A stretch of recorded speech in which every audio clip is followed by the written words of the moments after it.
Inigo Martinez free agent ആയിട്ട് Barcelona വിടുന്നത് ബാഴ്സലോണയെ സംബന്ധിച്ചിടത്തോളം ഒരു പ്രശ്നമല്ലേ എന്ന് ചോദിച്ചു കഴിഞ്ഞാൽ ആണ്.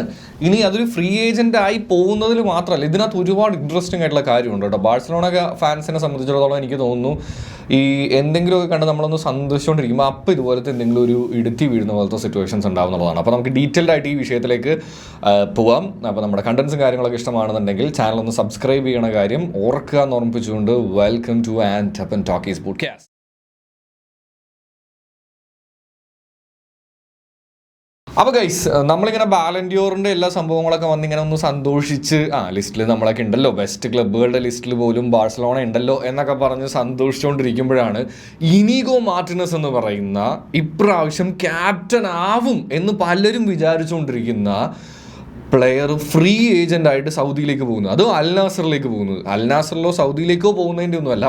ഒന്ന്, ബാഴ്സലോണ എന്ന് പറയുന്നൊരു ക്ലബിനെ കുറിച്ച് ബേസിക് ആയിട്ട് അറിയുന്നവർക്കറിയാം, ഇപ്പോഴും ഫിനാൻഷ്യലി നമ്മൾ സ്റ്റേബിൾ ആയിട്ടില്ല എന്നുള്ളതാണ്. പലരുടെയും കടങ്ങളെല്ലാം വീട്ടിൽ വന്നെങ്കിൽ പോലും പിന്നെയും അടിച്ച് കിട്ടി ഫൈന്.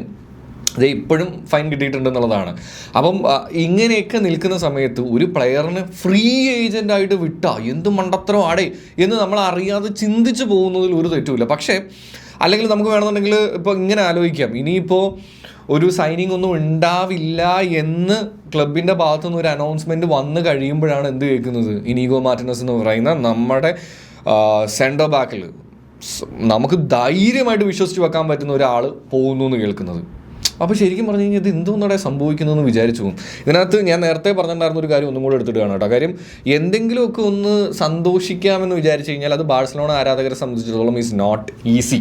അത് പറ്റില്ല എന്നുള്ളതാണ് ഒന്നാമത്തെ കാര്യം. ഇനി ഈ ട്രാൻസ്ഫർ എങ്ങനെ ബാഴ്സലോണയെ എഫക്റ്റ് ചെയ്യും എന്നുള്ളത് നമുക്ക് നോക്കുകയാണെന്നുണ്ടെങ്കിൽ, സത്യം പറഞ്ഞു കഴിഞ്ഞ് കഴിഞ്ഞാൽ ഫുട്ബോളിൽ എപ്പോഴും പറയുന്നൊരു കാര്യമാണ് ഡിഫൻസ് ഇസ് വെരി ഇമ്പോർട്ടൻറ്റ്. എന്നാൽ മാത്രമേ നിങ്ങൾക്ക് ട്രോഫീസ് അടിക്കാൻ പറ്റുള്ളൂ. എത്ര അറ്റാക്കിംഗ് ടീമാണെന്നുണ്ടെങ്കിലും ശരി, നിങ്ങൾക്ക് ചിലപ്പോൾ ട്രോഫി അടിക്കാൻ പറ്റിയില്ല എന്ന് വരാം. അതുതന്നെയാണ് സത്യത്തിൽ കഴിഞ്ഞ പ്രാവശ്യം ചാമ്പ്യൻസ് ലീഗിൽ നമുക്ക് സംഭവിച്ചിട്ടുണ്ടായിരുന്നത്.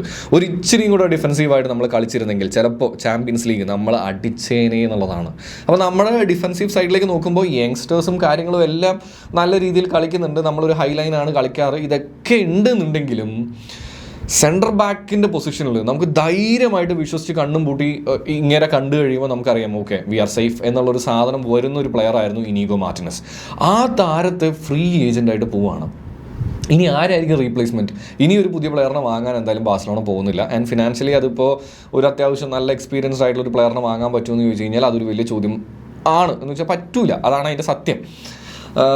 ബാഴ്സലോണയെ സംബന്ധിച്ചിടത്തോളം ഒരു കാര്യം എന്താണെന്ന് വെച്ച് കഴിഞ്ഞ് കഴിഞ്ഞാൽ, ഈ സാലറി റിലേറ്റഡ് ആയിട്ടുള്ള സംഭവങ്ങളിൽ ഒരു 8 to 9 മില്യൻ്റെ ഒരു ഒരു ഒരു ഒരു ഒരു സേഫ്റ്റിയോ അല്ലെങ്കിൽ ഒരു ഇച്ചിരി സംഭവമോ ഒക്കെ ബാഴ്സലോണയ്ക്ക് കിട്ടിയെന്നുണ്ടെങ്കിലും ഗ്രൗണ്ടിൽ ഇറങ്ങി കളിക്കുന്ന സമയത്ത് ഈ ഒരു മിസ് ഉണ്ടല്ലോ, it's going to be a very big miss എന്നുള്ള കാര്യത്തിൽ ഒരു സംശയവും എനിക്കില്ല കേട്ടോ. കാര്യം എന്താണെന്ന് വെച്ച് കഴിഞ്ഞാൽ അതിനുള്ളത് നമ്മൾ ഈ സീസണിൽ നന്നായിട്ട് അറിയാൻ പോകുന്നതേ ഉള്ളൂ. കണ്ടോളൂ. ഇനി എത്ര യങ്സ്റ്റേഴ്സ് വന്നു കഴിഞ്ഞാലും ഒരു എക്സ്പീരിയൻസ്ഡ് സെൻറ്റർ ബാക്ക് എന്ന് പറഞ്ഞു കഴിഞ്ഞാൽ അതിൻ്റെ ഒരു ക്വാളിറ്റി ഈസ് വെരി ഡിഫറെൻറ്റ്. കാര്യം പറഞ്ഞ് കളിപ്പിക്കാൻ പറ്റിയ ഒരു താരമായിരുന്നു ഇനീഗോ മാർട്ടിനസ്. ആൻഡ് പുള്ളിയുടെ ഒരു വികാരമുണ്ട്, പുള്ളി ബാഡ്ജിന് വേണ്ടി കളിക്കുന്ന ഒരു രീതിയുണ്ട്. അതൊക്കെ നമ്മൾ ഇനി അങ്ങോട്ട് മിസ് ചെയ്യും എന്നുള്ളതാണ് ഒരു വലിയ കാര്യം. ഇനി രണ്ടാമത് പലരും പറയുന്നുണ്ട് പൈസയ്ക്കായിരുന്നെങ്കിലും ഇനീഗോ പോകാൻ പാടില്ലായിരുന്നു, അങ്ങനെയാണ് ഇങ്ങനെയാണെന്നൊക്കെ. സത്യത്തിൽ ഇതൊരു ഫ്രീ ട്രാൻസ്ഫറാണ്. ആൻഡ് എങ്ങനെ ഇതൊരു ഫ്രീ ട്രാൻസ്ഫർ ആയി? കാര്യം കോൺട്രാക്റ്റ് ഇനിയും ഉണ്ട്. അതിനിടയിൽ എങ്ങനെ ഇങ്ങനെ പോകാൻ പറ്റുന്നു എന്ന് ചോദിച്ചു കഴിഞ്ഞാൽ ആക്ച്വലി ആ കോൺട്രാക്റ്റ് തന്നെയാണ് ഇതിൻ്റെ കാര്യം എന്നുള്ളതാണ് കേട്ടോ.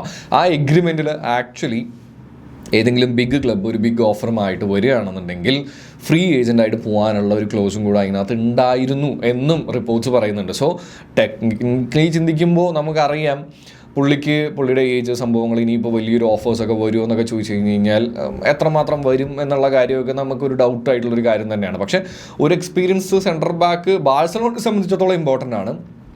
ആൻഡ് പ്ലസ് സൗദി പോലത്തെ ഒരു രാജ്യത്തിൽ നിന്നും ഇപ്പോൾ അവിടുന്ന് ഏത് ടീം വന്നു കഴിഞ്ഞാലും അത്യാവശ്യം സാലറി പാക്കേജ് കൊടുത്തിട്ട് തന്നെ പുള്ളിയെ കൊണ്ടുപോകും.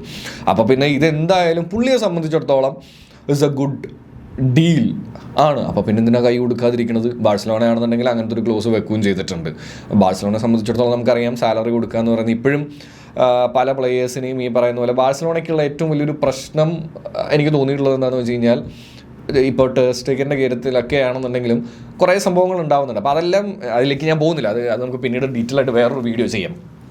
ഇതിൽ നോക്കുകയാണെന്നുണ്ടെങ്കിൽ ഞാൻ പറഞ്ഞില്ലേ, ഇനീഗോ മാർട്ടിനസിന് നമുക്ക് കുറ്റം പറയാൻ പറ്റില്ല. കാരണം പുള്ളിയുടെ എഗ്രിമെൻറ്റിൽ പുള്ളി ഇത് ഓൾറെഡി വെച്ചിട്ടുണ്ടായിരുന്ന ഒരു സാധനമാണ്. അപ്പം പുള്ളി ആരെയും ചതിക്കുകയോ പുള്ളി ആരെയും ഇതൊന്നും ചെയ്തില്ല. പക്ഷേ നമുക്കൊരു വിഷമം തന്നെയാണ് എന്നുള്ളതാണ് കേട്ടോ. അപ്പോൾ നമ്മുടെ കണ്ടൻസും കാര്യങ്ങളൊക്കെ ഇഷ്ടമാണെന്നുണ്ടെങ്കിൽ ഒന്ന് കൂടുക എന്ന് ഓർമ്മിപ്പിച്ചുകൊണ്ട് ഞാൻ വൈൻഡപ്പ് ചെയ്യാണ്. നിങ്ങളുടെ അഭിപ്രായം താഴെ കമൻറ്റ് ചെയ്യാൻ മറക്കരുതെന്ന് ഓർമ്മിപ്പിച്ചുകൊണ്ട് കേട്ടോ.